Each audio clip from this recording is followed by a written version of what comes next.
Everyone আসসালামু আলাইকুম। তো আজকে বেগুনি বানানোর জন্য মিনি কিচেনে আসলাম।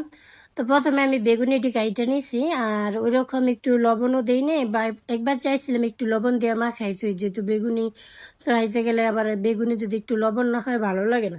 তো প্রায় দেখতেছি যে বেলা ডুবে যাইতেছে ওই রকম। তাই এর মধ্যে যে আমি বেসন গুলে নিছি, এর মধ্যে একটু জিরা বাটা দিছি, একটু আদা রসুন বাটা দিছি, হলুদ দিছি, মরিচ দিছি আর কি। তো এগুলো আমি আগে একটু গোলায় রাখছি। আর এমনিতেই আমার যেহেতু লেট করে বেগুনি বানাইতেছি, তো চুলা ধরায় আবার আমি তেল দিয়ে আস্তে আস্তে জাল দিতেছিলাম। এখন বেগুনিটা দিয়ে দেখতেছি মোটামুটি আগুন মানে আগুনের তাপে তেল ভালোই গরম হয়েছে।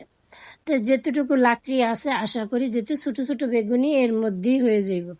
তো প্রত্যেকটা বেগুনি আমি দিতেছি তেলের মধ্যে, আর সুন্দরভাবে ফুলে উঠতেছে। সত্যি মাসাল্লাহ দিলে আমি তো আমার নিজের কাছে অনেক ভালো লাগতেছিল যে আমি এরকম ছোট ছোট চুলার মধ্যে ছোট হাঁড়ি, তারপরে ছোট্ট বেগুন, এর মধ্যে কুলা ভর্তি আমি বেগুনি বানাম। আজকে এই কুলাটা দিয়ে এক কুলা বেগুনি বানাম। তো আশা করতেছি যে মোটামুটি খারাপ হইব না, ভালোই হইব আল্লাহর রহমতে। তো আমি এগুলো হয়ে গেছে গা, এখন এই যে লাল লাল হয়ে গেছে। এখন একটু বেগুনিগুলো নামাই নেবো কুলাটার মধ্যে।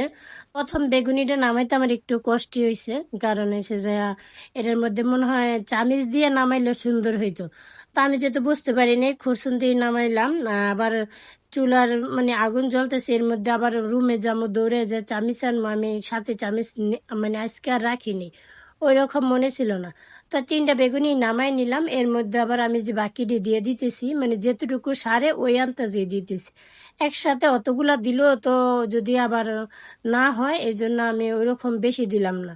আগে দিলাম যে যতগুলা বেগুন আছে সবগুলা বেগুনই বানাই নেবো এক এক করে, একটু ফালামো না। বানাইলে খাওয়া ওইবার এই সব মানে বেসনগুলো আমি নিজের হাতে বানাই নিয়ে আইছি। মানে ওইরকম দোকানের কোনো কিনা না, যে এগুলো এমনিতেই বানাইয়া খাইলে এমন অনেক মজা লাগে, খারাপ লাগে না, খাইতেও একটুও খারাপ লাগে না।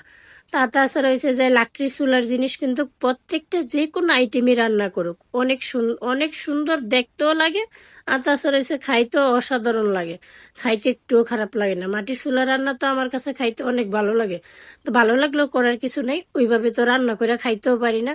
তো এই মিনি কিচেনে যাই রান্না করি মোটামুটি আলহামদুলিল্লাহ আমাদের মানে দুইজনের সুন্দর মতো হয়ে যায়, আমার আর আমার ছেলের সুন্দর মতো হয়ে যায়। তো এই মিনি কিচেনে রান্না দিয়ে আমার যেমন ভিডিও হয়, আমার খাওয়া দাওয়া চলে, ওই রকম কোনো সমস্যা নেই। তোলা যা রিজিকে রাখছে আর কি। তো আলহামদুলিল্লাহ সম্পূর্ণ বেগুনিগুলো বানানো হয়ে যাইতেছে। তো এটা নামানোর পরে আর 2টা বেগুনেরই থাকবো। তো 2টা বেগুনি দিয়ে তারপরে সে যে চুলাটা বন্ধ করবো আর কি।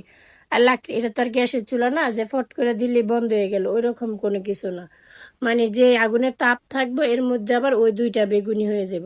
তা আমি এগুলো নামাই নিতেছি একটা একটা করে সুন্দর করে। আর হয়েছে যে বললাম না চামিচটা হইলে অনেক সুবিধা হইতো, আমার হাতের মধ্যে একটু লাগিয়ে গেছে।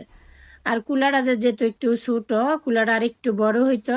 আর মিনি কিচেনের সব জিনিসই যদি বড় হয় তাহলে ওই রকম ভালো লাগতো না, এই জন্য আমি সব ছোট ছোট জিনিসই রাখার চেষ্টা করছি। আরও অনেক কিছু কিনা বাকি আছে, এখনো সব কিনা উইটা পারতে মানে ওইরকম পারি নাই যে সব কিনালাম, ওইরকম এখনো পারি নাই। তো মাসাল্লাহ এই যে একবারে কুলা ভর্তি বেগুনি বানাইছি। মশলা দিলে এত সুন্দর হয়েছে, আমার গ্যাসের চুলো এরকম সুন্দর হয় না। তো এই 2টা বেগুনি দিয়ে দেবো, এই 2টা বেগুনি যেটুকু আগুন আছে এর মধ্যে হয়ে যাইব।